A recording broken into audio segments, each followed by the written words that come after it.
कुछ लोग हैं जो यीशु मसीह से बहुत नफरत करते हैं और बाइबल को भी नफरत करते हैं और हमेशा यही कोशिश में रहते हैं कि किसी भी हालत में हम बाइबल को गलत साबित करें और यीशु मसीह को गलत साबित करें। ये वो लोग हैं जो कभी खुद अपने हाथों से बाइबल को निकालकर ईसायत क्या है, यीशु कौन है और बाइबल क्या कहती है कभी पढ़ते नहीं हैं और खुद रिसर्च नहीं करते हैं।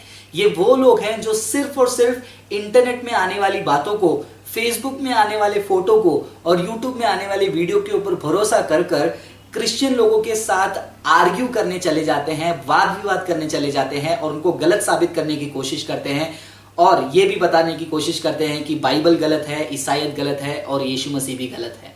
ये वो लोग हैं जो समय नहीं निकालना चाहते हैं जानने के लिए कि उनका बयान सही है या गलत है। वैसे ही एक उदाहरण को हमने पिछले वीडियो में देखा जहां पर एक हिंदू धर्मगुरु और एक मुस्लिम प्रचारक ने लूका के किताब 19वां अध्याय 27वें वचन को गलत तौर पर प्रस्तुत किया। हमने उस वीडियो में बताया कि उस वचन को संदर्भ में कैसे समझना चाहिए, लेकिन कुछ लोग हैं जो मन में ठान रखे हैं कि हम समझेंगे नहीं, हम चाहे कितने भी सबूतों को लाकर दिखाएंगे, हम अपने आंखों को बंद कर लेंगे, क्योंकि ये वो लोग हैं जो यीशु मसीह से नफरत करते हैं। ये वो लोग हैं जो सच्चाई से बैर करते हैं, रोशनी से डरते हैं। वैसे ही एक उदाहरण को आज हम लोग देखेंगे जो कि हम पढ़ सकते हैं मत्ती की किताब 10वां अध्याय वचन 34 से लेकर 36।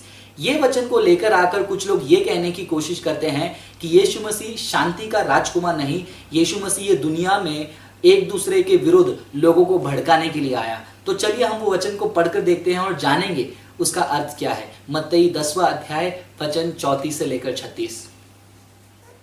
यह मत सोचो कि मैं धरती पर शांति लाने आया हूं, शांति नहीं बल्कि मैं तलवार का आवाहन करने आया हूं। मैं यह करने आया हूं, पुत्र पिता के विरोध में, पुत्री मां के विरोध में, बहू सास के विरोध में होंगे, मनुष्य के शत्रु उसके अपने घर के ही लोग होंगे। तो ये वचन में यीशु कहते हैं कि तुम ये मत सोचो कि मैं शांति देने के लिए आया हूं और शांति लेकर आया हूं, बल्कि मैं तलवार का आवाहन करने आया हूं, एक दूसरे के विरुद्ध लोगों को खड़ा करने के लिए आया हूं। तो ये वचन का मतलब क्या है? क्या यीशु शांति का राजकुमार है? जैसे हम पुराने नियम में और नए नियम में कुछ वचन पढ़ते हैं जिसमें लिखा है Jesus Christ is the Prince of peace. अगर यीशु मसीह शांति के राजकुमार है, वो शांति के दाता है, शांति लाए हैं दुनिया में, लोगों को प्रेम सिखाने आए हैं, तो क्यों उन्होंने ये वचन में ऐसे कहा कि मैं लोगों को एक दूसरे के विरुद्ध खड़े करने आया हूं और ये मत सोचो शांति लाया हूं बल्कि तलवार का आवाहन करने आया हूं। आगे बढ़ने से पहले मैं एक घटना आपको याद दिलाना चाहूंगा, गेत्सेमने का बगीचा। ये गेत्सेमने के बगीचे में जब यीशु मसीह को कैद करने के लिए, अरेस्ट करने के लिए सैनिक आते हैं, यीशु मसीह के चेले में से एक जो मुख्य चेला पतरस है, तुरंत अपने चाकू को निकालकर एक सैनिक के कान को काट देता है। यीशु मसीह ने वहां पर क्या किया? पतरस को शाबाशी दी, वाह पतरस, तुमने मेरी रखवाली में एक सैनिक को काट दिया, बढ़िया काम किया। नहीं, यीशु मसीह ने वहां पर पतरस को डांटा और यह कहा कि जो तलवार उठाएगा उसका अंत तलवार से होगा। तो वहां पर यीशु मसीह तलवार का विरोध कर रहे हैं, पतरस को डांट रहे हैं और यहां पर कह रहे हैं कि मैं शांति लाने नहीं आया हूं बल्कि मैं तलवार का हवन करने आया हूं। तो इसका मतलब क्या है? दोस्तों, हमें यह जानना जरूरी है, जैसे मैं हमेशा अपनी वीडियो में कहता हूं कि जब यीशु मसीह प्रचार करते हैं, वो प्रचार का तरीका क्या है, उसका संदर्भ होता है, कॉन्टेक्स्ट होता है। यीशु मसीह का प्रचार किस तरीके से होता है ये जानने से पहले एक आम आदमी, एक साधारण व्यक्ति जब बात करता है उसके बातों में क्या होती है। आपने सुना होगा जब कोई अच्छा काम, बहादुरी का काम कर देता है तो दूसरा व्यक्ति उसको कहता है ये तो बहुत बड़ा शेर निकला। तो जब ये व्यक्ति कहता है ये बहुत बड़ा शेर निकला तो इसका मतलब वो ये कहता है कि वो व्यक्ति वाकई में शेर है। या फिर जब हम चर्च में जाते हैं, हम जवान हैं, हमें बड़े लोग देखकर कहते हैं तुम चर्च के पिलर हो, तुम चर्च के खंबे हो, तो इसका मतलब ये है कि हम वाकई में चर्च के खंबे हैं, कितना चौड़ा बड़े खंबे हैं हम? नहीं। जब भी लोग अपने बातों में किसी को देखकर कहते हैं कि तुम शेर निकले, तुम तो खंबे हो, तो वो शब्द का एक्चुअल मीनिंग नहीं माना जाता है, वो शब्द से क्या दर्शाता है, वो शब्द से वो क्या कहना चाहते हैं, ये हमें जानना जरूरी है। एक इंसान के बहादुरी को दर्शाने के लिए उसे शेर कहा जाता है। एक जवान को चर्च में पिलर, खंबा कहा जाता है क्योंकि वो भविष्य में उस चर्च का एक मुख्य व्यक्ति बनने वाला है। वैसे ही जब यीशु मसीह भी प्रचार करते हैं, उनके भी प्रचार में बहुत सारे ऐसे शब्द इस्तेमाल करते हैं जो कोई बातों को समझाने के लिए वो इस्तेमाल करते हैं। यहां पर यीशु मसीह ने कहा तलवार का आवाहन।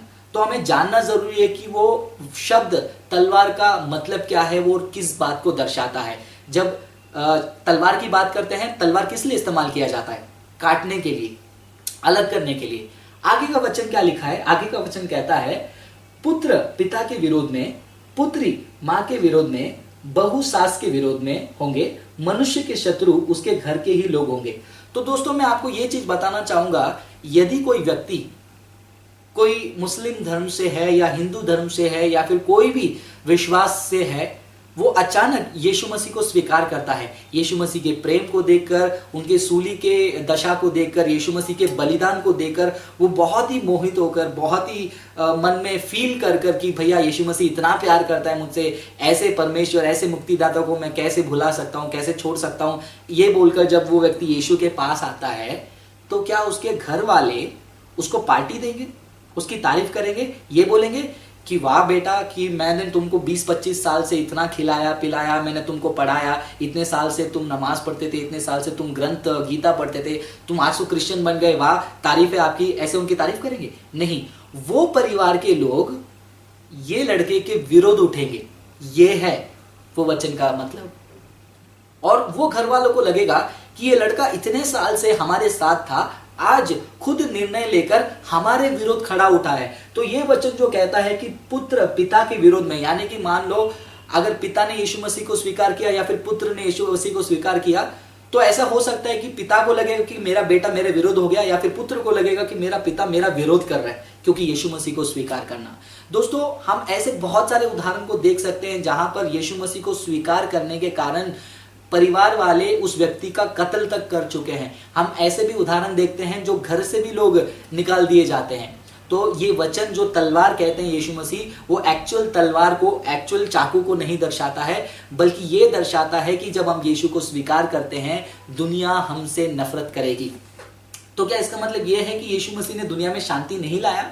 यीशु ये दुनिया में शांति लाए। वो कहते हैं कि यदि कोई तुमसे नफरत करता है तुम उसके लिए प्रार्थना करो, यदि कोई तुमको मारने आता है एक गाल पर तुम उसको दूसरा गाल दो, यदि कोई तुमको जबरदस्ती 1 मील लेकर जाता है 2 मील उसके साथ जाओ। तो यीशु मसीह शांति जरूर सिखाते हैं, लेकिन जब भी बाइबल में यीशु कहते हैं कि मैं शांति लाने आया हूं, हमें यह जानना जरूरी है कि यीशु कौन से शांति के बारे में बात कर रहे हैं। उत्पत्ति की किताब 1 अध्याय 2 अध्याय में पाप के कारण मनुष्य जो है परमेश्वर के शांति को खो देता है। और रोमियो की किताब 5वां अध्याय 1 वचन में हम ये पढ़ते हैं कि यीशु मसीह का बलिदान, यीशु मसीह के कारण उस खोए हुए परमेश्वर के रिश्ते में हम जुड़ जाते हैं और मनुष्य और परमेश्वर के बीच में एक शांति हो जाता है। तो मुख्य शांति जब बात की जाती है वो परमेश्वर और इंसान के बीच में है। और जब इंसान परमेश्वर के साथ शांति बनाता है तो क्या होगा दोस्तों? रोशनी की लड़ाई अंधेरे से होगी, बुराई की लड़ाई अच्छाई से होगी। मान लो एक व्यक्ति बहुत बुरा था, वो दोस्तों के साथ मिलकर गालियां देता था, दारू पीता था, गलत हिसाब लिखता था, अचानक से वो यीशु मसीह को स्वीकार कर बदल जाएगा।